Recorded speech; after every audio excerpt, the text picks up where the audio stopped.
Sa mga gusto pong magpa-check up, sa akin po kayo magpapa-appointment. Okay? Bali may consultation fee po na 700. At ang FWF po. Joke lang po.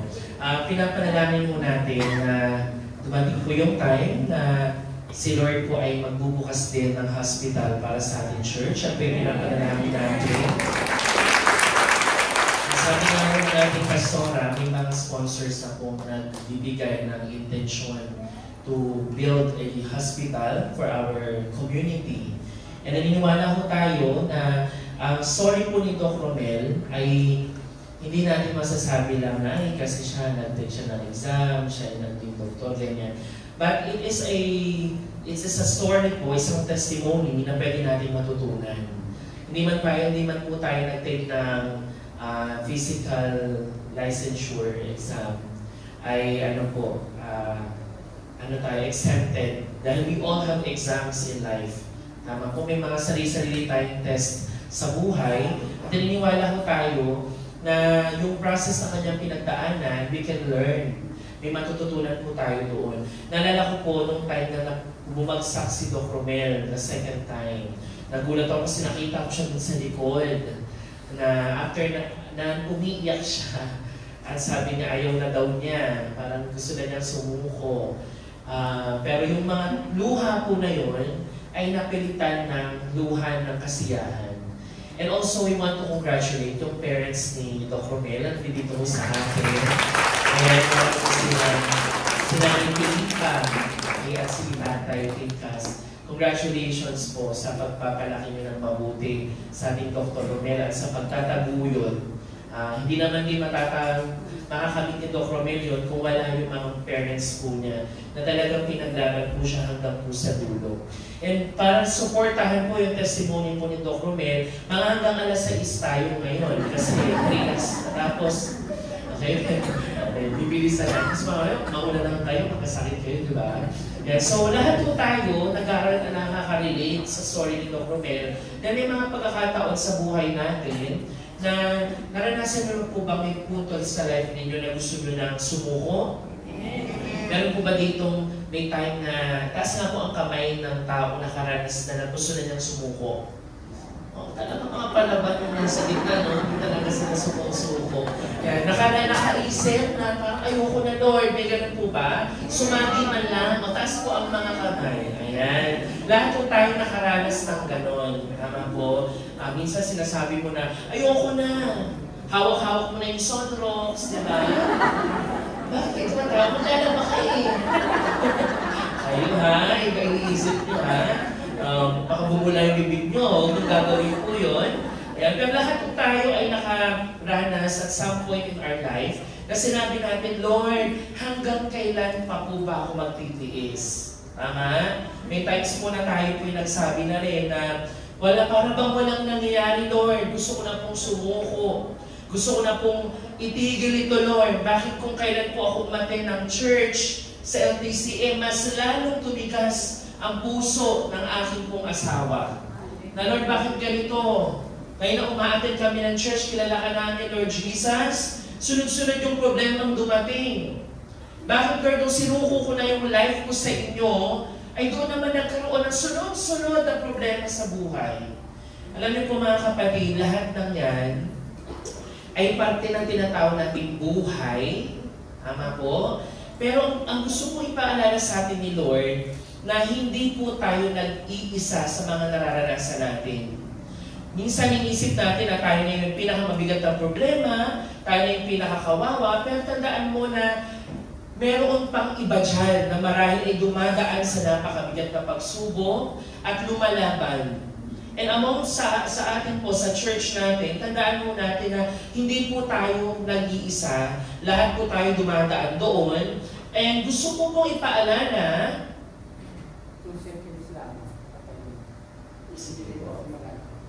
sige po, okay. 2 seconds. 1, 2. Okay na po ba yun? Okay na po? Ayan, sige, salamat. Ayan, so sabi mo dyan, ang gusto nating paalala ngayong hapon po na ito, na ang Panginoon, He's not done with us. Hindi pa po siya tapos. Kung tayo po'y dumadaan po sa mga pagsubok po sa buhay, tayo po ay may kabigatan. Sino po may problema dito? Wala na naman nasa harapan. Bigyan natin ang problema yung nasa harapan. Kung may problema po kayo, tandaan po natin na hindi pa po tapos si Lord sa buhay natin. Ibig sabihin po, ang Panginoon, hindi tayo bibigyan ng pagsubok na hindi natin kakayanin mapagtagumpayan. Katulad po ng pinagdadaanan ng bansa natin ngayon, diba, sunod-sunod na bagyo. Nakakalungkot po na makita yung ating mga kababayan, lalo-lalo na po sa Visayas. Sa Cebu, di ba po, napakadami nilang pinagdaanan sa taong ito.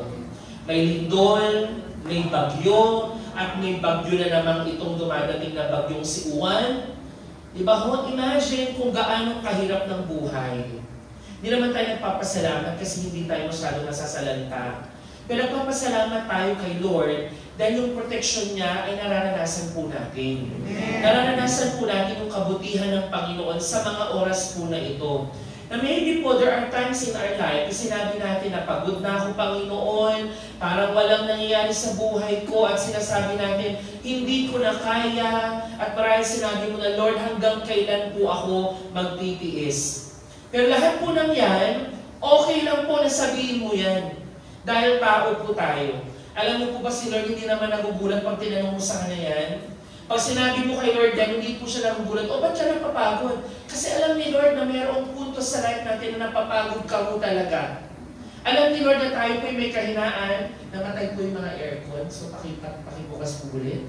Ayan, so hindi, alam ni Lord din na nandun ka sa punto na pinanghihinaan ka, gusto mong sumuko, pero tandaan mo na sa mga punto na yon, hindi ka nag-iisa, si Lord po ay kasama natin. Amen po. Kaya ngayon pong hapon, gusto natin ipagpatuloy yung ating nasimulan na po na pag-aaral sa tema po ngayon ng ating church na perseverance o pagtitiis. Sinimulan po natin yan last week at ngayon po gusto natin pag-aralan ito sa pamamagitan po ng book po ng James. Pero bago po yan, ito po, gusto natin maging aware ang lahat na maging aware po tayo sa katotohanan na ang buhay po ay punong-puno ng mga test. Tama po? Maraming mga pagsubok, may mga test, at may mga times po na nakakapagod.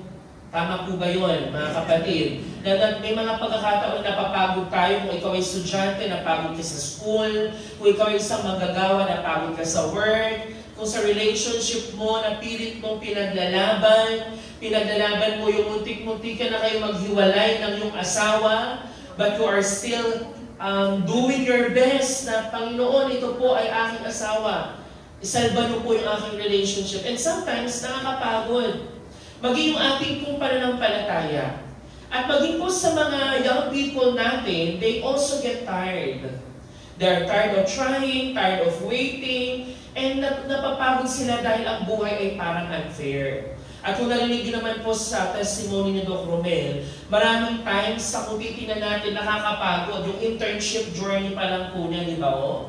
Di ba? Yung akala ng iba, pag nag-doktor ka, parang magsusuot ka na lang ng gown na puti, at parang ang angas tingnan, naglalakad-lakad sila sa ospital, meron silang mga stethoscope sa leeg. Akala natin yun lang. Pero behind that is a very tiring journey. Nakakapagod at may mga times na gusto mo nang sumuko. Pero ang maganda po doon sa kapatid natin, hindi po siya sumuko. Tama po?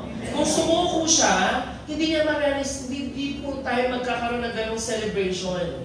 Na tayo nagagalak, we are happy because of the victory na ating pong natanggap. And sabi ko ngayon dito, James, sa ating scripture, reminds us that our trials, yung ating pagsubok po ngayon, are not sign of God's absence. Minsan kasi may mali tayong conception na kapag ako'y dumadanas ng trial or pagsubok, para bang wala si Lord, absent. Minsan makakarinig ka pa, nagsasabihan ka na baka wala ang Diyos sa buhay mo kaya ka dumadanas ng pagsubok. Pero nagkakamali po tayo doon. Gusto nating ma-realize this afternoon na pag ako'y dumadaan sa problema, hindi pala nangangahulugan na wala si Lord. Kundi kasama ko siya At yung mga pinagdadaanan kong yun ay kanyang instrumento para sa aking paglago. Nandiyan pa po ba kayo? Kaya po ang Biblia, lagi mong sinasabi sa atin ang Bible, hindi ka sinasabihang sumuko, kundi sabi doon, the Bible says, don't give up. At alam niyo po, tulad na nangyari po kay Dr. Romel din, at sa ating pong lahat, nararanasan natin yung pagkilos ni Lord na dakila at kamangha-mangang pagkilos niya sa mga panahon na para bang gusto mo nang sumuko, pero nagtiis ka, nagpatuloy ka, doon mo naranasan yung pagkilos ni Lord. Tama po ba? Amen. Na parang gusto mo nang tumigil, gusto mo nang mag-stop, susuko ka na dapat, pero biglang nagpadala si Lord ng solusyon sa problema mo. Naranasan mo na si Lord, kinomfort ka niya, pinasaya ka niya. Kaya po ngayon pong hapon, gusto ko pong basahin natin ang James chapter 1. Sabay-sabay na po natin basahin sa English po muna. 1, 2, 3, go. Consider it pure joy, my brothers and sisters, whenever you face trials of many kinds, because you know that the testing of your faith produces perseverance, and let perseverance finish its work, so that you may be mature and complete, not lacking anything. Sa Tagalog po basahin natin. Mga kapatid, magalak kayo kapag kayo'y dumaranas sa iba't ibang uri ng pagsubok. Dapat ninyong malaman na nagiging matatag ang inyong pananampalataya sa pamamagitan ng mga pagsubok. At dapat kayong magpakatatag hanggang wakas upang kayo maging ganap at walang pagkukulang. Amen po? Sige po, tayo po isaglit pong mananamin. Aming Ama, maraming salamat po, Panginoon, sa hapong ito, Panginoon. Kayo po, O Diyos, ang magpapala ng inyong pong mga salita at maging isang instrumento ng pagtuturo, ng pagpapalakas, at muli pong pagpapaalala sa amin kung sino po kayo, Panginoon, sa aming pong buhay, lalo-lalo na, Panginoon, sa tuwing kami po ay daranas ng mga pagsubok at kabigatan sa buhay. Panginoon, ang inyong mga salita ay maging instrumento ng pagpapalakas sa sino man, Lord, mga kapatid po nandito na dumaraan sa panghihina, mga napanghinaan ng loob, sa mga gustong sumuko, ipaalala mo, Lord, that they can persevere. Magtitiis dahil kayo po ang Diyos na aming pong kasama. Salamat po aming Ama, ito po ang aming panalangin sa pangalan ni Jesus. Amen. Para po mas maintindihan mo natin, mga kapatid, ang background po ng book ng James ay sinulat po, of course, ni Santiago na isa pong half-brother ni Jesus. Okay? Half-brother po dahil kapatid niya kay Maria. Okay po, at kay Jose. So sabi mo dito, ito pong sulat ni Santiago ay in-address sa mga Hudyong mananampalataya na ang kanilang sitwasyon po ay dumaranas sa matinding pagsubok. Nasusundan po natin. Eh sila po ay scattered, magkakahiwalay po sila, gawa nga po ng dahil po sa pag-uusig sa kanila, dahil sa kanilang pananampalataya kay Jesus Christ, nagkawatak-watak po sila at sila po'y nakakaranas ng matinding kapaguran at marami po sa kanila ang gusto na pong sumuko, nawawalan na po ng pag-asa dahil sa pag-uusig. Kumbaga kung ikaw ay mananampalataya ni Jesus, meron nang nakaabang na patalim sa'yo, papatayin ka na. So sila po ay nagsasuffer, sila din po ay mahihirap, at sila po ay natutokso ng i-give up yung kanilang pananampalataya. Kaya po, sa book ni James, sa umpisang chapter pa lang, after niyang magpakilala ng kanyang sarili si Santiago, ay direkta na niyang sinabi yung kanyang encouragement sa mga Hudyo mananampalataya na ang sabi mo doon, magalak kayong lagi. Consider it pure joy.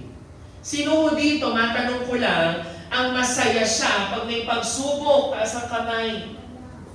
Ay, masaya talaga kayo, may pagsubok. Yung talaga, nalabita mo, may sakit yung anak ko, sabi mo, may sakit yung anak ko. Ganon?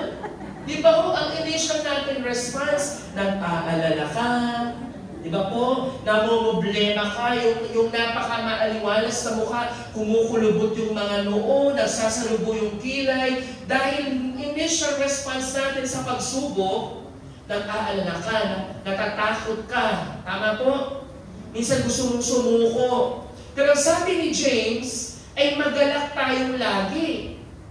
Bakit gano'n yung kagalakan na sinasabi? Kasi gusto nating ma-appreciate ngayong hapon po na yung ating mga struggles at pagsubok ay hindi po nawawalan ng saysay. Sabi mo nga sa katabi mong paantok na at natutulog na, sabi mo nga, our struggles are not pointless. Ibig sabihin, hindi po walang saysayan, but the Lord is using yung ating mga struggles po para tayo po'y palakasin. Naniniwala po ba kayo doon? Na sa bawat pagsubok, sa bawat pakabigatan na yung pinagdadaanan, balik po ako ng mic, mas gusto ko itong isang to, mahirap magsalita dito sa isa. Ayan. Ito pong ating mga pagsubok, hindi po naniniyan yan para tayo po'y ibaba, kundi tayo po'y palakasin. Naniniwala po ba kayo doon? Kaya si James ngayon, ang kanyang sinasabi, magalak kayo ngayon. Magalak kayo ngayon kasi itong mga pagsubok na ito, mahirap man siya, mabigat, masakit sa umpisa, pero ito po'y magpapalakas sa atin. Kasi pag pinag-aralan natin yung salitang perseverance, sa wikang Griego, ang kahulugan niya po talaga ay manatili sa ilalim. Naintindihan niyo po? Manatili doon kahit na gusto mo nang umalis, kahit na gusto mo nang sumuko, ay nananatili ka. Kaya ka nakakapagtiis ngayon. Pwede ka naman talagang mag-stop. Pwede ka na dapat na tumigil na lang, lumipat na lang, takasan ang problema. Pero dahil nandoon yung value ng perseverance, nananatili ka ngayon. Tama po ba mga kapatid? Kaya hindi ka ngayon basta-basta sumusuko. At yan po yung gusto ni Lord sa atin, na tayo po'y maging mananampalataya, na hindi tayo takas. Yung tumatakas, ganun po ba minsan mga asawa mo ninyo, pag may problema, tumatakas? Yung idadaan sa inom, idadaan sa worst thing pa minsan ng bababae, kasi nga, diba, yung aking misis kasi, ganito, ganyan. Diba, may iba't ibang paraan ng pagharap sa problema. At maraming tao, tinatakasan yun. Pero tayo po ngayon naman ng palataya ni Kristo, gusto nating makita na yung ano ba yung tinuturo sa amin ngayon sa church na pagtitiis. Yung tinatawag na perseverance. At yung perseverance ay yung hindi natin pagtakas, kundi manatiling tapat hanggang po sa dulo. Kaya nga di ba po kung naalala nyo po yung awitin po na ano yung basta't maghintay ka lamang. Anong sabi doon sa awitin yun? Kung hindi ngayon ang panahon na para sa iyo, lahat tumawid. Huwag mag-iinip dahil ganyan ang buhay sa mundo. Huwag mawawalan ng pag-asa, darating din ang ligaya. Ang isipin mo'y may bukas pa na mayroong saya. Ano sabi sumunod?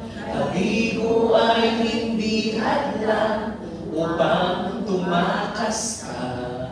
Huwag kang iiwas pag nabibigo, dapat na lumaban ka. Alam ka, binibidyokin mo. Ano na ibidyokin? Nauunawanan ko yung kanta. You know, you learn from other songs din.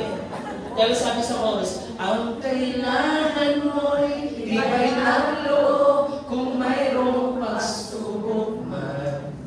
Ang liwanag ay di magtatagal at muling mamamasdan. Ikot ng mundo ay hindi laging bighati kasawian.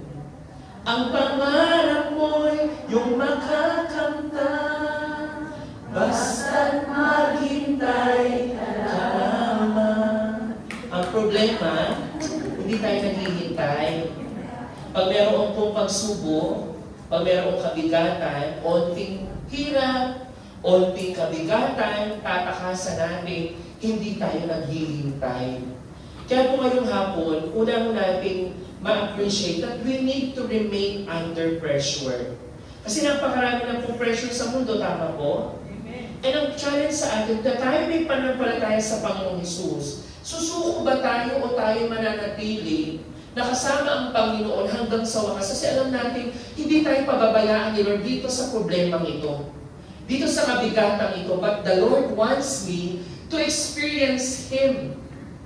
Yung kanyang pagpapalakas hanggang sa dulo, nang sa gayon ay makamtan ko yung aking mga pinapangarap. At gusto kong kasagutan sa panalangin. Kaya unang bagay po, natitinan po natin, try ko pong bilisan para matapos tayo ng maaga. Una po is perseverance begins with the right perspective. Na ang pagtsatsaga daw po ay nagsisimula sa tamang pananaw.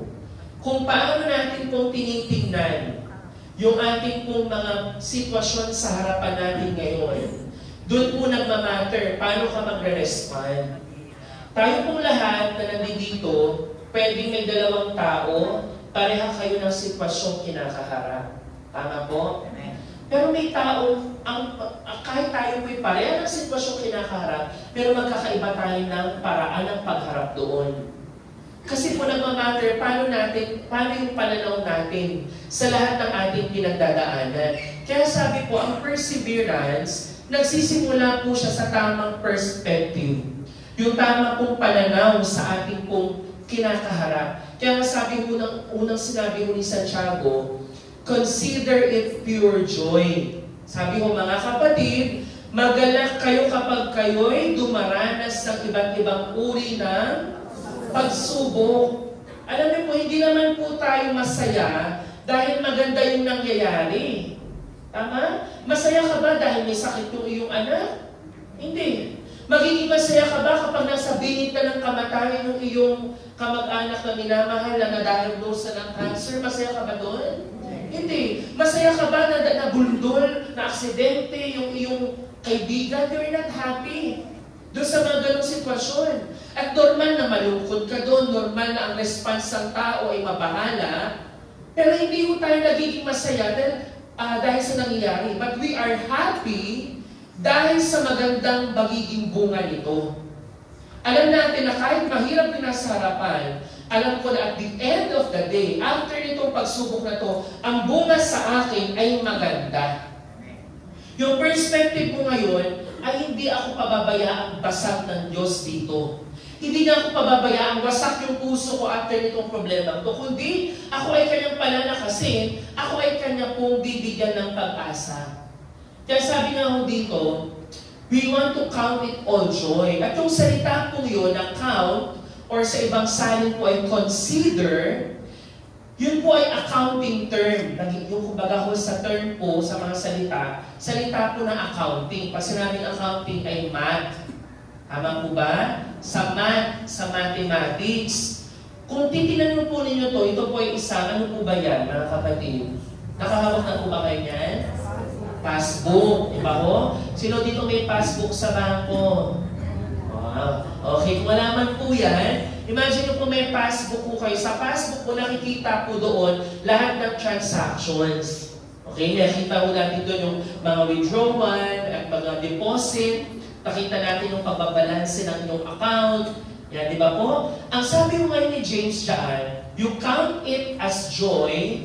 Kasi, ang nakalagay dyan po dyan, di ba? Yung hardship, nandun siya sa deposit na part. Akala ng mga tao, pag tayo dumaranas sa pagsubok ng problema, akala ay nawawalan. Akala nalulugi. Pero kung tutuusin, ang sabi ni James ngayon, magagala ka kasi yung counting doon ng joy, ipinapasok na isang deposito sa'yo. Tama po? Pag nag-deposito ka sa bangko ng pera, ano yun? Ikadadami ba ng pera mo? Ikababawas? Ikadadami. The more that you deposit, the more you become rich. Mas yumayaman ka. So, ganun din po yung pananaw na gustong sabihin ni Santiago na ang pananaw mo sa problema ngayon, hindi isang withdrawal, kundi isang deposito sa'yo.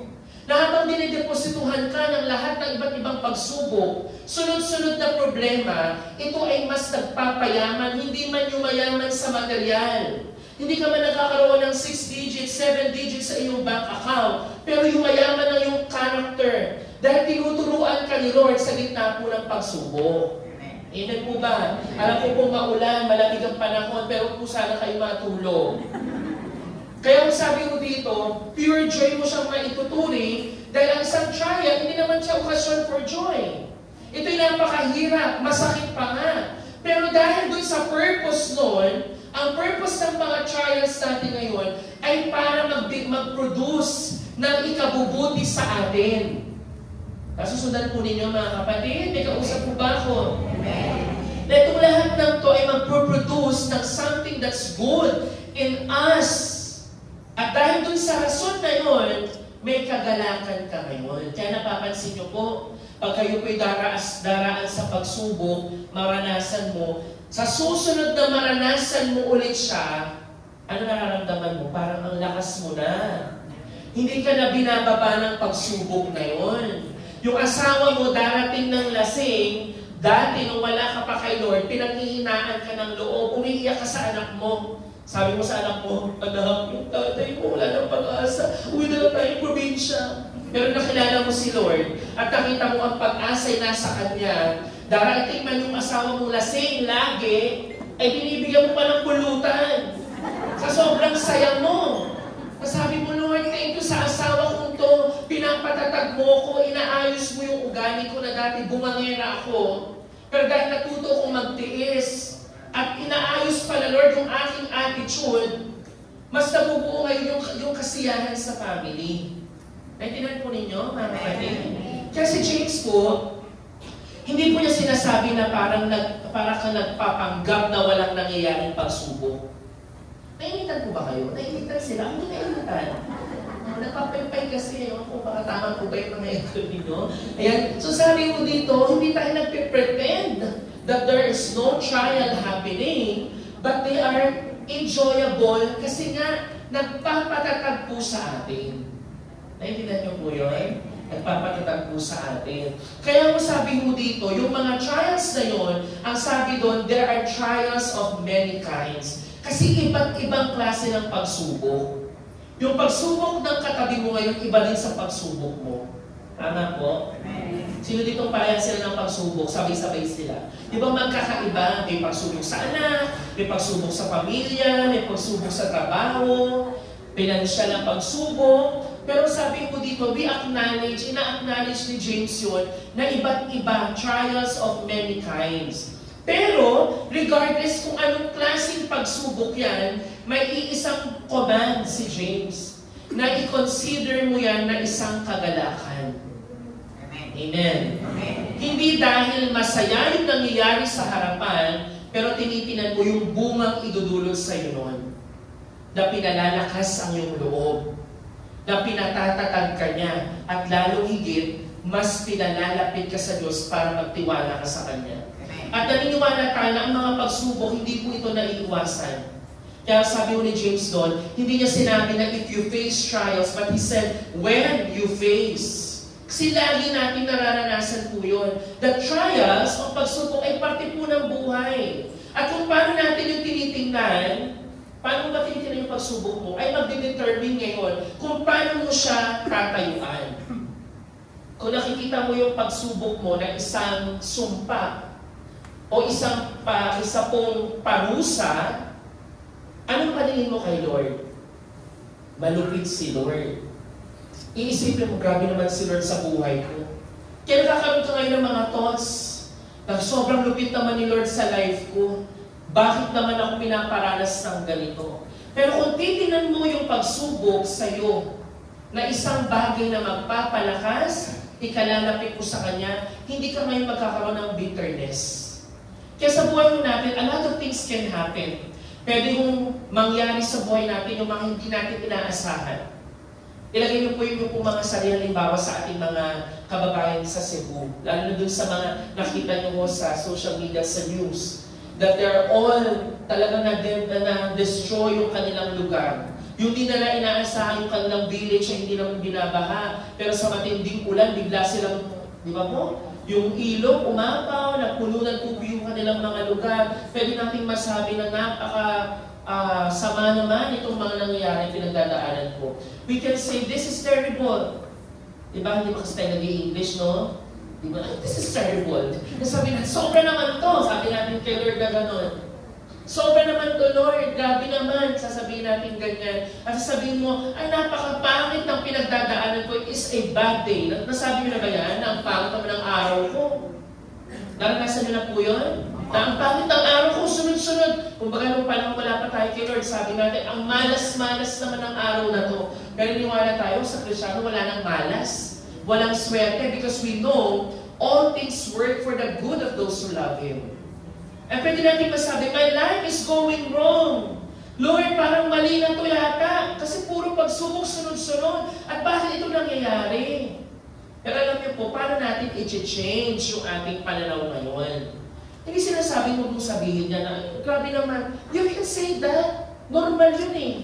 Pero ang gusto natin mangyari, kahit sabi mo, this is terrible, iba na hindi doon natatapos. Ang sabi mo, this is terrible, Lord, but I know, kakayanin ko makalagpas dito. Amen po ba? Amen. Sabi niya, this is terrible, but I will get through it.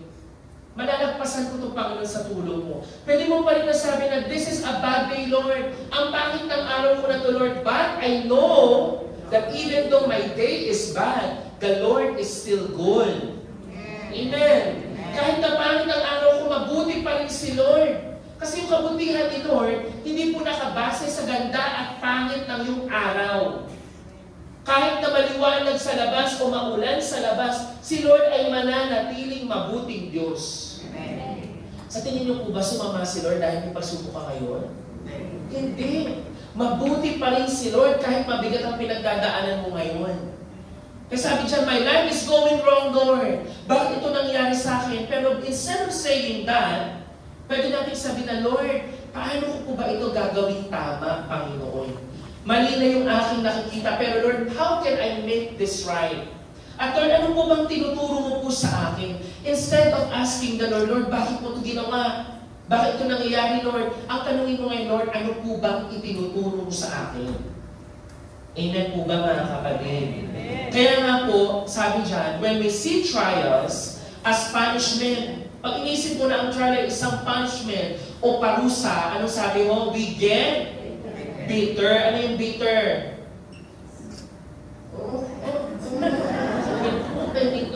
Ano yung bitter? Yung mga may kapaitan, yung parang sumasama ang iyong pakiramdam. Bitter ang palaya, yung mga ampalaya. Ayan, yung parang hindi sumasama ang lugar. Ang tagal ng bitter? Ang palaya daw sabi. Sumasama, hindi maganda yung iyong puso.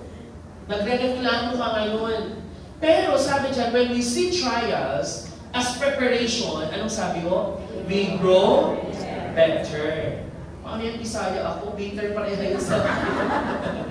Okay? Pag ang trial ay tinitinan mo bilang paghahanda, lumalago ka ngayon, mas nagiging mabuti ka. Amen po? Amen. Kaya sabi ng unang Pedro din, ito'y dapat ninyong ikagalak. Ano? Yung pagsubok. Na kahit na maaaring magdanas muna kayo ng iba't ibang pagsubok sa loob ng maikling panahon, i-consider mo siyang kagalakan.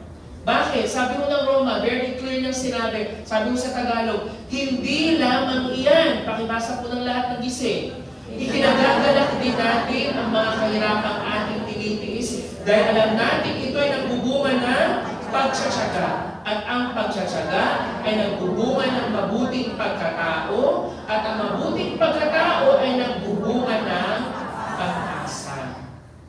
Di ba ho? Balik ko tayo sa story ni Doc Romel. Hindi mo natin nilauksod si Doc Romel, baka naman gawin mo santo si Santo Romel. Doctorate ni Santo, ha? Si Doc Romel, kaya tayo we want to learn, kasi at least ang halimbawa ngayon, hindi na foreigner. Hindi na Korean ang halimbawa. Okay? Ang halimbawa natin, Pilipino. Okay? Si Doc Romel po, kung hindi nyo po alam, kasi kami magkakasama kami, ba, bilang mga staff po, kahit siya po yung nagre-review, tumutulong pa rin siya sa gawain. Sa totoo lang po, sa mahabang panahon, nag-aasikaso po kami lagi ng thank you card, Christmas card. Yearly po yan. May season kami ng thank you card. Iti-thank you sa mga sponsors po ng mga anak. At ito pong Kapaskuhan, all-ting linggo na lang, may Christmas card na naman po kami. Pagbibigyan naman ng Christmas card sa sponsors. Mahabang panahon, ang gulo-gulo po namin, kami, mga staff. Kasi hindi kami marunong sa administration. Hindi kami marunong mag-scheduling, pero dahil kay Doc Romel, pumasok siya, binigyan niya kami ng sistema, ng scheduling, hands-on po siya doon, deadline, o ito yung ating mga role distribution ng ating roles, anong gagawin ng bawat isa, sino mag-design, sino mag-layout, sino mag-edit, sino mag-translate, sino mag-check, sino mag-follow up ng mga bata. Lahat po yung ginagawa niya sa gitna ng kanyang pag-review. At maraming tao pwede magdahilan. At kahit po siya po'y nasa internship, nagre-review, hindi po siya nawala sa gawain. Hindi rin po nag-skip ng Dawnwatch. Hindi ko po sinasabing basehan ang Dawnwatch na maging spiritual tayo. Pero yung kanyang faithfulness to the Word, bilang isang staff, unang-una na sumusuporta sa gawain, at yung kanyang pangangailangan na kailangan ko si Lord. Kailangan ko ng salita niya. Hindi po siya nag-skip doon. Kaya sabi ko sa mga kabataan na inyo pong mga anak, kayo lang ba yung mga busy sa school? Kasi kung kabisihan at paghahanda sa pag-aaral, merong rason si Doc Romel to give an excuse. Pero habang tayo po ay pinaglalabanan, yung mga ganong bagay, nagtitiis ka. Kaya nga sabi dyan, yung ating kahirapang tinitiis, kinakadala ko kasi nagbubunga siya ng pagtsatsaga. At yung pagtsatsaga, nagbubunga ng alin? Mabuting pagkatao. Naranasan na maanuhan ng papel. Naranasan ipahiya ng mga mas nakatataas sa doktor. Pero alam natin na kahit nasaktan siya doon, later pag siya na ay naging isang doktor na mas mataas sa lahat, hindi niya rin gagawin yun sa mas bata kasi alam niya yung pakiramdam. Nagkakaroon siya rin ng mabuting pagkatao sa loob. Pero kung siya'y sumuko, hindi nagtiis, hindi mo tayo magkakaroon ng isang mabuting halimbawa din. Amen po ba? At yung mabuting pagkatao na yun, lagi kang bibigyan ng bunga ng pag-asa. Kaya sabi mo dyan, perseverance starts when we choose joy over complaint. Imbes na tayo magreklamo, piliin mo yung magalak. Kaya mamaya, pag-uwi mo sa bahay, huwag mo sabihan, galing na ako ng church, puno-puno, paano itong lababo ng mga hugasan? Wala na talaga kayong ginawa dito. Diba? Ganyan yung automatic na namin, makita ka lang yung hugasan sa lababo, diba? Yung natutunan mo dito na maging joyful, lumalabas na yung complaint. Last month, pinag-aralan natin yung gratitude. Kapag nabalik mo sa bahay, sabi mo, ay, ang galing-galing ng mga anak ko! Ang daming hugasan! Talagang yung braso ko may exercise sa kakahugas. Diba? Nasaan pananaw mo ngayon yan? Sabi mo, ang galing-galing nyo talaga. Tara, bili ka ng bananak nyo doon. Naintindihan niyo po yun? Yung dating feeling mo, ikaw yung inaaway. Sinatry ko lang po i-contexto sa inyong magulang, ha? Kasi ito, tinuro ko sa iyo, Iba din yung kalit. Hirap na hirap ko, paano ko i-contexto sa inyo? Kasi kayo po yung mga magulang na. Pero yung mga tipikal, yung pagreklamo sa mister. Yung mister naman, nagreklamo sa asawa. Tama? Yung asawa ng lalaki, dadating sa bahay. Pagod na ako doon, kakabuhat doon sa Divisoria. Ikaw di ka marunong mag-alaga sa mga anak mo. Diba? Kulang lang naman pala si nanay ng konting lambing. Diba? Pagdating ni mister, sabi mo, mahal, magkano ka mura. Baka naman pagdating ni mister, sabi mo, nasa sahod mo, halingin na sa atin. Nasasabi ka agad, nagsahod ang pera, hindi sasabi, ay, umuulan, basta ka, naligo ka muna. Hindi pa nakakaapak sa pintura mo. Sabi, nasa na, sige na tayo doon. Imbes na gano'n, over our complaint, magkaroon ng joy. Magtitiis, tama po ba mga nanay? Tapos ang mga coaches, i-check ninyo kung nagtitiis sila. Kasi madalas, maraming nagiging broken ang family kasi hindi nagtitiis yung mag-asawa. Amen po ba? Hindi nagtitiis para sa mga anak. Kaya kailangan natin magtiis ngayon. Kaya sabi niya, God allows trials not to break us but to build us. Ang pagsubok ay hindi para sa iyong ikawawasak, kundi para ikaw ay buuin ng Panginoon. Amen? Kaya ang pangalawa, diba, pangalawa tayo. Ano ang susunod? 30? Or 15, umuwi kayo. Perseverance grows through the testing of faith. Sabi mo dyan, yung pagtsatsaga po ay lumalago sa pagsubok ng ating pong pananampalataya. Ang sabi niya dyan, because you know that the testing of your faith produces perseverance. Sabi mo dyan, dapat ninyong malaman na nagiging matatag ang inyong pananampalataya sa pamamagitan doon ng alin? Ng mga pagsubok. Kung may formula man po ng pagpapatatag ng pananampalataya, hindi ka ginhawaan ang formula. Kung may formula man, paano ba ako magpapatatag ng pananampalataya? Hindi pag-iwas sa pagsubok, kundi yung pagharap sa pagsubok. Kasi sabi niya, very clear na sinabi ni Santiago, na nagiging matatag ang pananampalataya natin sa pamamagitan ng ating mga pagsubok, yung testing of our faith. Sabi ko dito, when our trial or your hardship comes our way, nililabel natin yung moment na yun na joyful because it will test our faith. Amen po ba?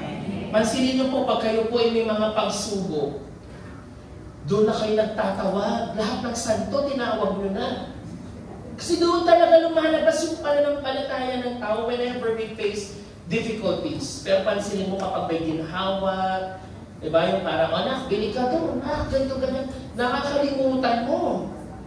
Pero madalas, ang realidad kapag may pagsubo ka na, tinawag mo na si Lord, tinatawag mo siya, lumalapit ka sa Kanya. Kaya sabi dyan, the struggle will push us to turn to God para sa mas marami pang tulong niya at magtiwala sa Kanya.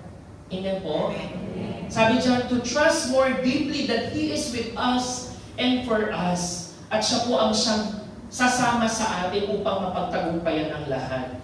At yung pagtitiis na yun ay nagproproduce ng perseverance. Sabi dyan, faith is tested through trials and not produced by trials. And yung trials natin reveal what faith we do have. Not because God doesn't know how much faith we have, but so that our faith will be evident to ourselves and to those around us. Kaya nga po, kung may pinagdadaanan ka kapatid, tandaan mo na hindi po ito nasasayang. Amen po? Sabi mo nga sa tabi mo, hindi sayang. Kaya huwag ka malungkot, huwag kang panghinaan, merong kahihinat ng mabuti ang pinagdadaanan mo ngayon. At yung mga testing na yon, it reveals what's real. Pinapakita po noon yung pagsubok natin kung ano yung totoo natin pananampalataya kay Lord. Tulad nga po, di ba, ng ginto. Di ba po, ang ginto, as we all know, dumadaan po sa apoy. Pinupukpok pa yon para matanggal yung mga impurities ng gold. At maging isang puro at dalisay na ginto, dumadaan po sa matinding mga apoy, pagpupukpok. Ganun din po sa atin. Ang pananampalataya ay mapapatunayang totoo. At nagtitiwala lamang kay Lord kapag meron na pong testing. Amen, mga kapatid? Kaya nga, Abraham is Abraham. Kung babalikan din natin yung story niya, yung testing ni Abraham na i-offer si Isaac ay nagpatunay na siya nga ay may pananampalataya sa Diyos. Na kahit kailangan na niyang ibigay yung pinaka-importante at pinaka-kayamanan niya at that moment din sa kanyang buhay, na ibigay niya pa rin. Amen po, mga kapatid? Kaya sabi mo ng unang Pedro dito, pakibasa nga po na sa Tagalog, 1, 2, 3, go.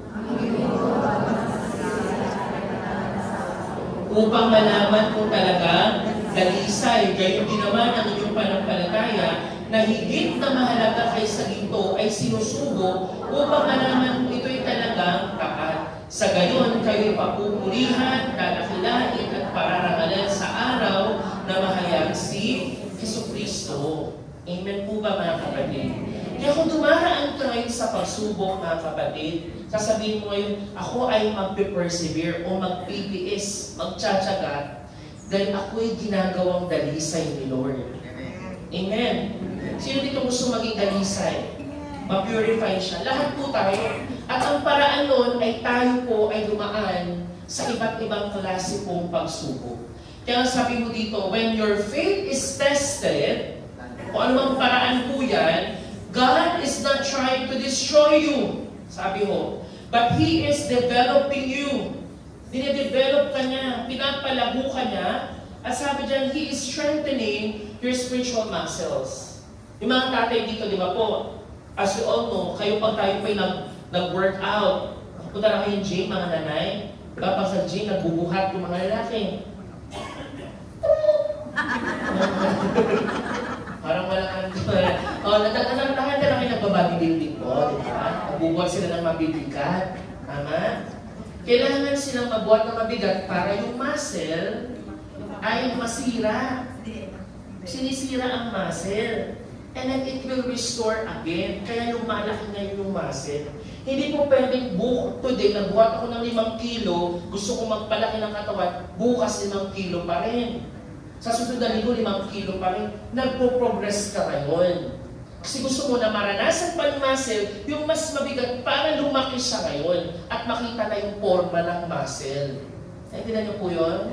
Pero pag ikaw ay napahinga na, tulad ko, napahinga ako, bumabalik na naman yung mga friends. Okay? Bumabalik, mahirap. Pero when you exercise your muscle, ito po'y lalaki. Kakayanin niya ngayon magbuhat ng mas mabibigat na bagay. Naintindihan niyo po? Ganon din ngayon sa panampalataya. We get stronger whenever our faith is tested. Mas napapalakas ka ngayon. Hindi naman po sinasabi nagiging manhid ka. Di ba nagtatawag parang manhid na kasi ako. Hindi yung pagiging manhid, kundi pinapalakas ka ni Lord. Hindi ka na agad-agad pinanghinaan ng loob. Dati, pag sinasabihan ka, nasasaktan ka agad, parang ang hirap matanggap. Pero ngayon ay na-absorb mo siya, nalulunok mo yung pwede mong lunukin, naluluwa mo din yung dapat mong iluwa, nakakayanan mong i-accept yung correction, nakakayanan mo ngayon tumanggap ng kahit na masakit, pero kung ito po ay para sa iyong ikabubuti, ay natatanggap mo na ng wala kang nararanasang bitterness. Kaya nga po, our challenges, sabi mo dito, are not punishment, kundi isang paghahanda. Amen? Huwag mo isipin, pinarurusahan ka ni Lord, kapatid. Okay? Remove yung ganong mindset. Na si Lord, pinarurusahan niya ako ngayon. Kung ganun ang paningin natin kay Lord, baka may mali tayong understanding who God is. Kasi sa akin po, ang pagkakilala ko sa ating Diyos Ama, ay Diyos Ama na mapagmahal sa kanyang anak. At yung kanyang pagpapalo, hindi pagpapalo na, anong tawag, sadista ba yung term na yun?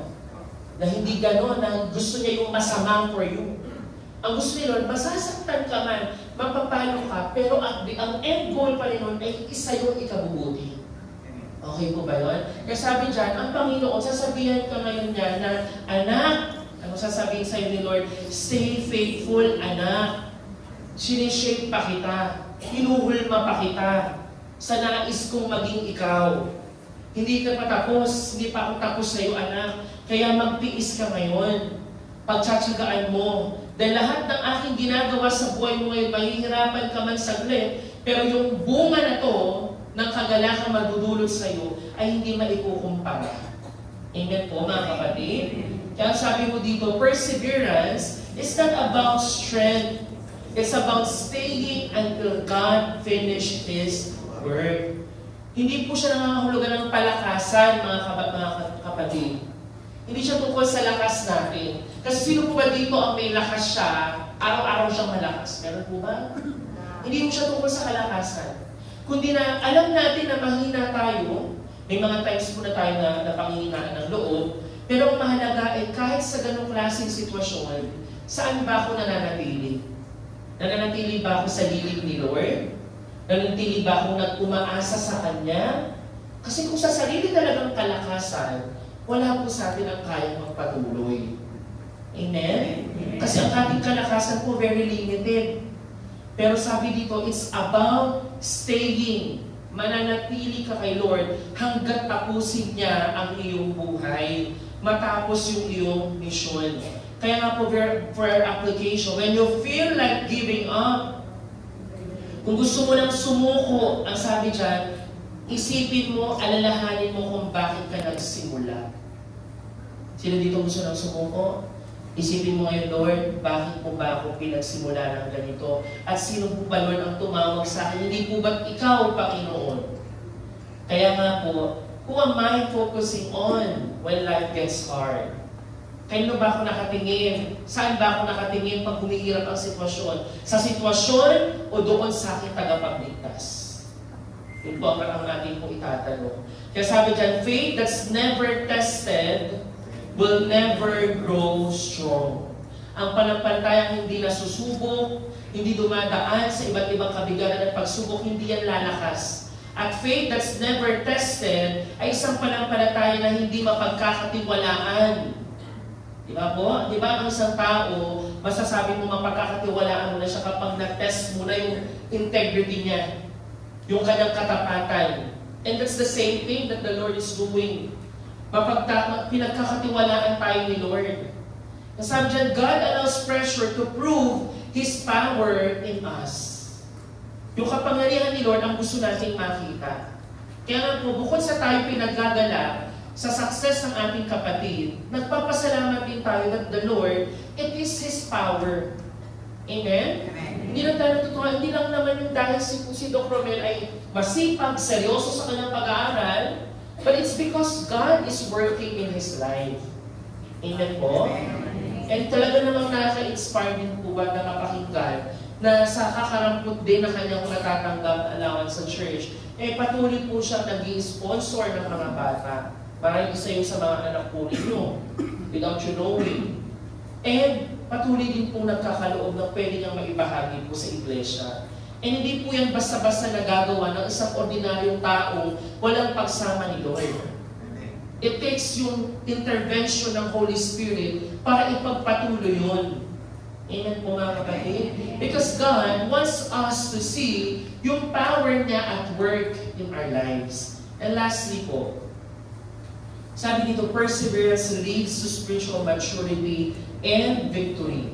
Na ang pagtsatsaga po ay naghahatid ng spiritual na kaganapan at tagumpay. Ano sabi po ng verse 4? At dapat kayong magpakatatag hanggang saan daw po?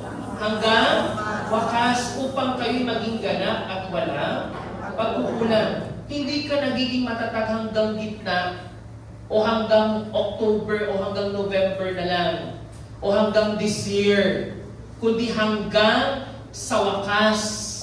Para daw maging ganap tayo at walang pagkukulang. Napakaganda sa English ang sabi ko, so that you will be mature. Sino dito gusto pang mag-mature? Lahat tayo gusto noon, yung magkaroon tayo ng spiritual maturity at maging complete.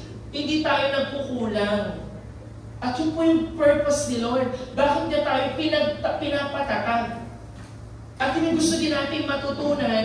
Di ba ho, napaka-timely ng pangyayari at ng tema natin.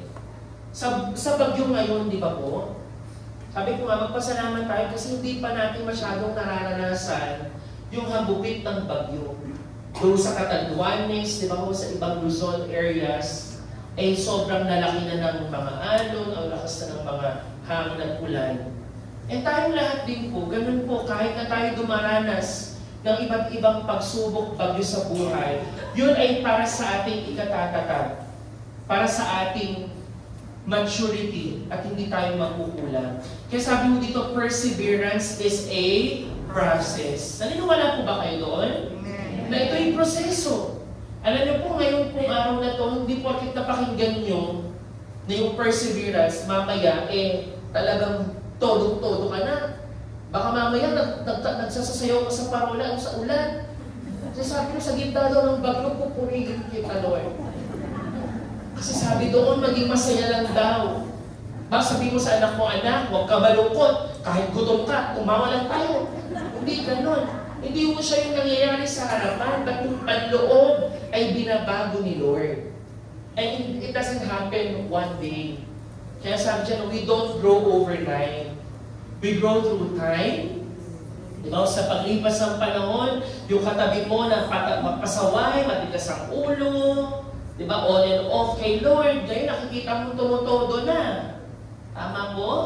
And alam mo, purihin ang Diyos dahil nakikita naman natin yan sa ating mga nanay at mga tatay mo na patuloy na naglilingkod kay Lord. Yung dating mga mahihina ang loob, ngayon nakikita mo ng kalakasan. Hindi tumitigil, hindi umaatras. And kaya sabi through tears and even our trust. Sabi po ng Galatians, kaya huwag tayong mapagod sa paggawa ng mabuti. Amen? Kung ikaw ay may ginagawa ngayong mabuti, naglilingkod ka para kay Lord, at nararanasan mo rin yung paghihirap dahil sa pagsunod mo kay Jesus, sabi dyan, huwag kang magpanghihinaan ng loob, huwag kang mapagod. Sapagkat, sabi dyan, pagdating ng takdang panahon tayo ay aani kung hindi tayo susuko. Yung harvest ay naririyan if we do not give up. Lagi nga sinasabi ng kaibigan mo, pwede kang sumuka, huwag ka lang susuko. Sino manginginom? Taas ang kamay. Diba? Susuka ka. Pero hindi ka pa rin susuko. Tagay ka pa din. Hindi sa buhay, kahit na ikaw ay pagod na pagod, hilong-hilo ka na. Pero huwag kang susuko.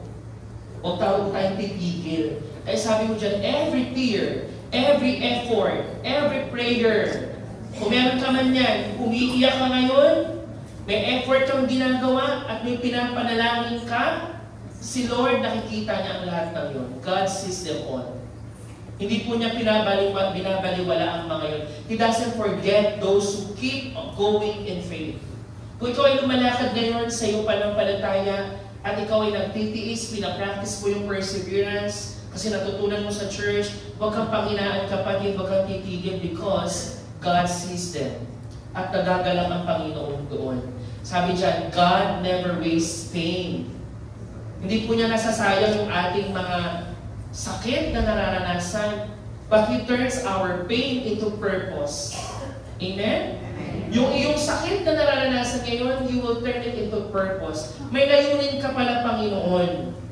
Yan ang sabi dyan, we allow perseverance to finish its work. Kasi nga si Lord, He is shaping us into mature believers. Hindi ka na easily shaken. Hindi ka na easily discouraged. Amen po? Yung iyong panampalataya, hindi substandard katulad ng mga flood control projects na substandard ang gawa. Ikaw habang dumadanas ka sa mga pagsubok, ikaw mas nagiging mataas, magiging matatag yung iyong pananampalataya kay Lord. Hindi ka agad-agad nawawasak. Kaya sabi mo dito, kung ikaw man ay isang tao na you keep on serving. Sino dito mga naglilingkod kay Lord, taas ang kamay? Sa mga iba't ibang ministry, when you are serving, kahit na hindi ka na-appreciate, tama po, may mga times sa piling mo, hindi ka na-appreciate, pinupuna ka lang lagi, napagagalitan ka ng leader mo, parang ang daming requirements sa'yo. When you feel that way, but you still serve Him, you are practicing perseverance, kapatid. Nagpe-persevere ka ngayon. Ano pa? Kapag ikaw ay nagpatawad sa isang tao nakasakit sa'yo, sino dito nasaktan na? Wala pang nasaktan sa gitna, di ba? Kung ikaw ay nasaktan na, pero nagpatawad ka, kahit hindi nag-sorry. Diba nakakagigil ng gano'n yung nasaktan? Ikaw yung nasaktan, hindi nagsusorry. Tama? Pero you forgive because God says you need to forgive. Pero alam mo na yung sakit na yun, tinitiis mo dahil alam mo na ang mas nais ni Lord ay yung pagpapatawad. And when you keep believing, even when it is dark, kahit na hindi mo na makita yung nasa harapan mo, kundi pa, pero you still believe God. Ang sabi dyan, that is maturity. Kahit na parang, Lord, di ko po alam ang mangyayari sa pamilya ko tomorrow. Lord, di ko po alam ano pong mangyayari sa kinabukasan ng aking mga anak, but still, I trust you, Lord. Yun po ay ating pagmamature sa ating pananampalataya. Kaya sabi ko dito, spiritual maturity happens when you stay long enough for God to complete His purpose. Manatili ka sa Panginoon. Kasi alam natin gusto niyang kumplituhin yung kanyang ginagawa po sa ating pong mga buhay. And bago tayo magtapos po, gusto ko pong ibalik sa ating lahat ang punto na ang ating Panginoong Hesus mismo ay siyang nag-persevere na Diyos. Amen po ba? The perseverance is Jesus Himself. Na yung perfect example ng pagtsatsaga, ng perseverance, ay ang Panginoong Jesus. Tama po? Kung wala ang perseverance, titigil si Jesus eh. Susundin niya yung laman niya na hindi ko to kaya, Lord, Father God. Take this cup away from me. Napakapait nitong sarong aking iinumin. Itong kopa na to, tanggalin mo sa akin. Pero sabi ng Panginoong Jesus, habang siya'y umiiyak, Nawala na yung kanyang pawis, yung kanyang dugo, yung luha niya. Ang sabi niya, not my will, but your will be done. Amen? Na may mga times, kapatid, inaantok ka man ngayon, okay lang yan. May mga times na gusto mo mang sumuko, di ba gusto mo lang tumigil, sasabihin mo kay Lord, tanggalin mo itong pagsubok. Pero sasabihin mo, Lord, not my will, but your will be done, Lord. Amen po? Amen. Hindi ka nangihingi na tanggalin mo na ito, Lord, kundi bigyan mo ako ng kalakasan to endure, just like Jesus Christ, na kanyang in-endure yung krus. At nagdalampalataya sa Diyos Ama, at hindi po siya sumuko hanggang sa kanyang kamatayan sa krus. Amen. Amen. Kaya sabi mo dito, Jesus persevered until the end. And He completed His mission. Kaya that moment, sabi mo niya, it is finished. Alam niyo po yun, yung perseverance ni Lord, kinumpleto na niya lahat para sa'yo. Amen po? Kaya kung tutuusin, mga kapatid, hindi ka nagpe-persevere ng wala mong saysay. Kasi sa totoo lang, ang storya mo, tapos na ni Lord lahat. Yung pagsubok mo ngayon, yung kabigatan yun, ay tinapos na rin ni Lord lahat. Yung struggle mo sa kasalanan, tapos na rin ni Lord Jesus because of His perseverance. At tinapos na po yun. Jesus did not quit when it got hard. Hindi man sumuko. Noon ito'y mahirap na. But He finished what He started.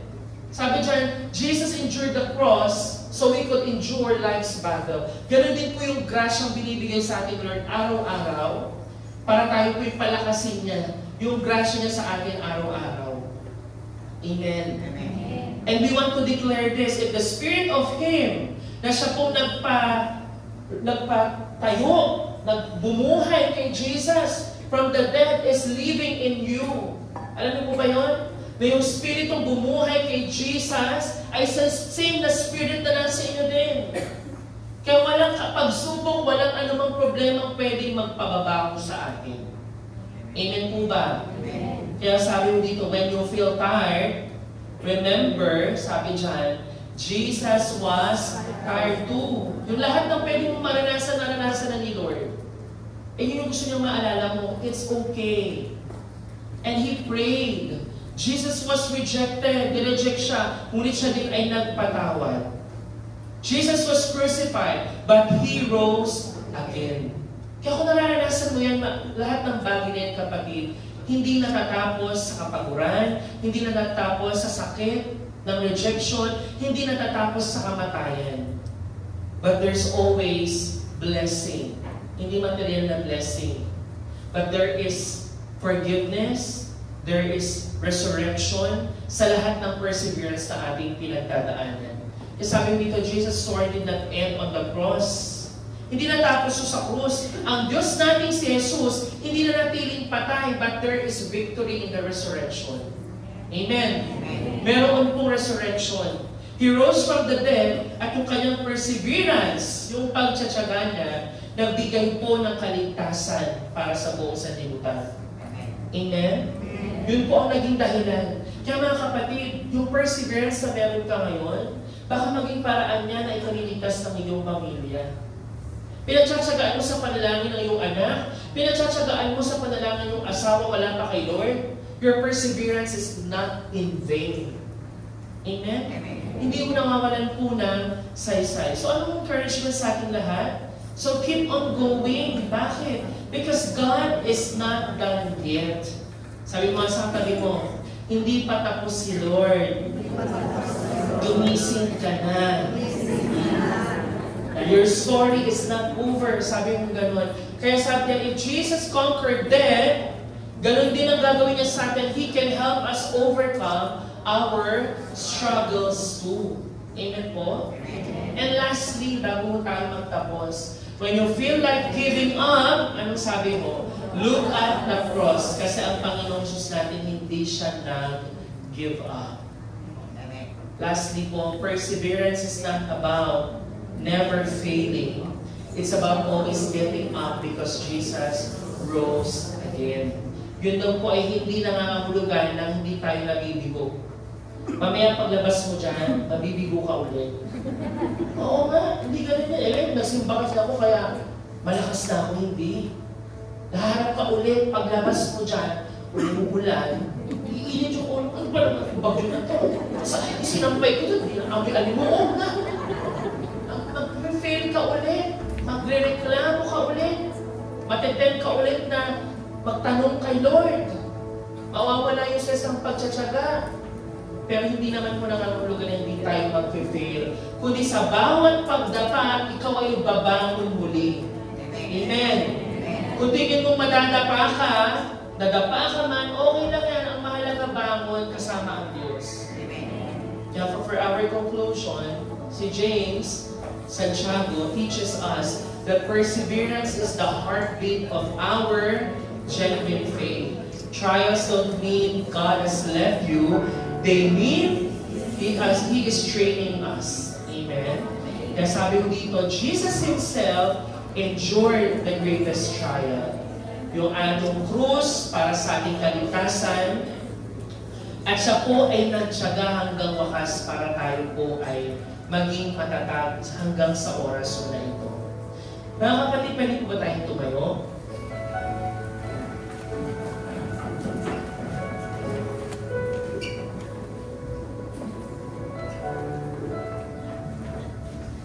Purihin po ang Panginoon sa kanyang pumasalat. May natutunan po ba kayo? Amen.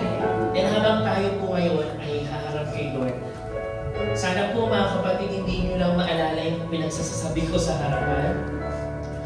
Pero ang pinaka-challenge po when you step out of this room. Kasi po madali yung, alam mo, ma-encourage kasi nagkakasama po kayo ngayon. Magkakasama tayo. Pero paano pag mag-isa ka na lang sa labas? Paano pag mag-isa ka na lang haharap sa pamilya mo ulit? Maalala po sana natin yung mensahe ng pagtsatsaga. Amen? Amen. Sa totoo lang po, sinabi ko na Kuya Ansel, ngayon po, sobrang sama ng aking tiyan. Buong umaga, ilang beses ako nagpabalik-balik. To the point na meron ng blood sa aking dumi. Ng matinding. Sabi ko kay Kuya Ansel, di ko alam kung kakayanin ko magsalita sa harapan. Pag ako tumigil at pumutang siya, ikaw muna, sabi ko gano'n. Pero awa po ng Panginoon, hindi niya tayo hinahayaang tumigil. Amen? Kundi mo magpakatatag hanggang wakas. Amen? At yun po yung gusto natin matutunan. Hindi naman po natin alam pinag-araan ng bawat isa. Lalo na ngayon, may bagyo pa ho. Ngayon tayong dinadanas sa buong Pilipinas. But ang gusto natin magkaroon ng attitude ay yung pananaw sa gitna ng bagyo. Amen? Na tayo pa ay magpupuri pa rin kay Lord, sasamba pa rin sa Kanya, magtitiwala sa Kanya. Mga kapatid, bago tayo magtapos, gusto ko lang kayong imbitahan sa ating pagsamba kay Lord. And as we respond, magre-respond tayo kay Lord. Habang umaawit po tayo, ikaw lang at si Lord ang nakakaalam ng iyong puso. Si Lord lang din ang nakakita ng pinagdadaanan mo ngayon. Kahit na mag-asawa kayo ngayon, di ba? Pwede ba yung mga mag-asawa, maghawak kayo ng kamay habang kayo po'y umaawit at patuloy na ipag-pray ang isa't isa bilang mag-asawa. Na sa anumang klaseng pagsubok, magpakatatag kayo. Yung mga walang asawa, huwag na humanap ng bagong asawa. Okay? Para maging matatag. Kundi si Lord ang siyang kasama. Amen? So, habang umaawit po tayo, mangusap po kay Lord. Okay po ba yun? Mangusap tayo kay Lord at sasabihin natin, Lord, sa anumang pagsubok, pupurihin ka namin, sasambahin ka namin. Pipiliin ko lang na hindi magreklamo, kundi magpuri sa iyo, sumamba sa iyo, Panginoon. Awitan po natin ang Panginoon ng buong puso, mga kapatid. As we sing this song once more, siya ang ating Panginoon, ang ating matibay na sandigan sa anumang pong panahon ng ating bubuhay.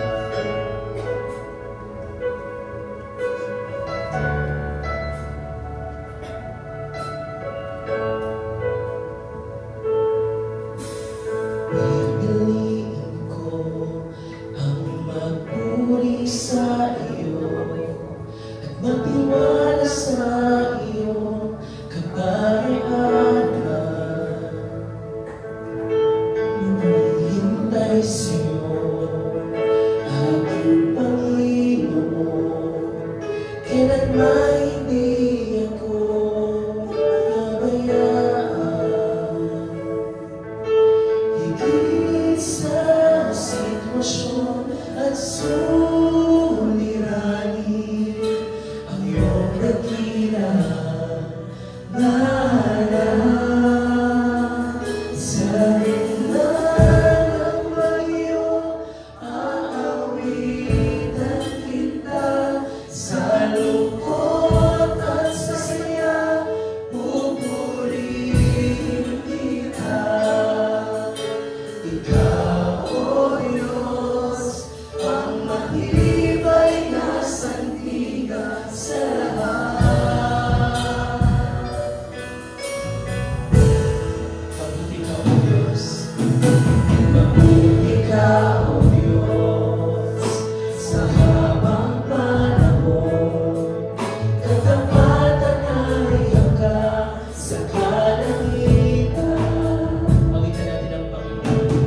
The Lord is willing to listen. Ang Diyos ay naririyan, hindi Kanya iniiwanan at pinapabayaan.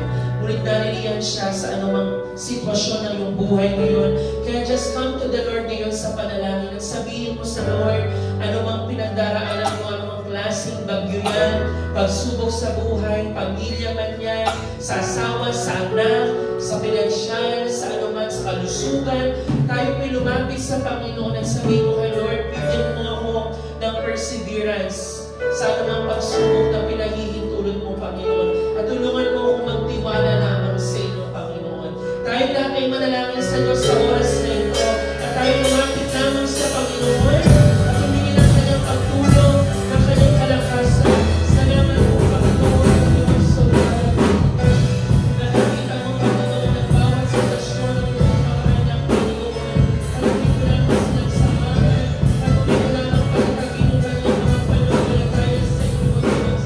Lord, at truly, Lord, at perseverance will be alive sa ilang mga puso na kayo, Panginoon, yung kalakasan mo ng bawat isa. Sa inyo lamang, Panginoon, hihingi ng tulong sa saklolo, Panginoon, at naman. Maraming salamat, Diyos, Lord. At ako'y mo ang bawat isa mo, anak, Panginoon, na ito, Diyos. Salamat po, Panginoon, aming Ama. Salamat po, Diyos, kayo lamang po ang aming saklolo. Kayo po ang aming tulong, Panginoon. Salamat po, Diyos, aming Ama. Let us all declare, sa nagkagaling ang tulong ko, ang tulong ko'y magmula sa iyo. Hindi mabibigo, hindi mapapahiya, sapagkat ikaw ang Diyos na tapat. Mas malaki sa pag-awit, mga kapatid. Magkagaling ang tulong ko, ang tulong ko'y nagmula sa iyo. Hindi mabibigo, hindi mapapahiya, sapagkat ikaw ang Diyos na tapat. Saan manggagaling, Panginoon? Saan manggagaling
Lord, hindi po ang salita ng tao ang maalala po ng iyong mga anak, kundi ang iyong po Espiritu Santo ang siyang pumilos, magpapaalala, magpapalakas, at patuloy na sumama, Panginoon,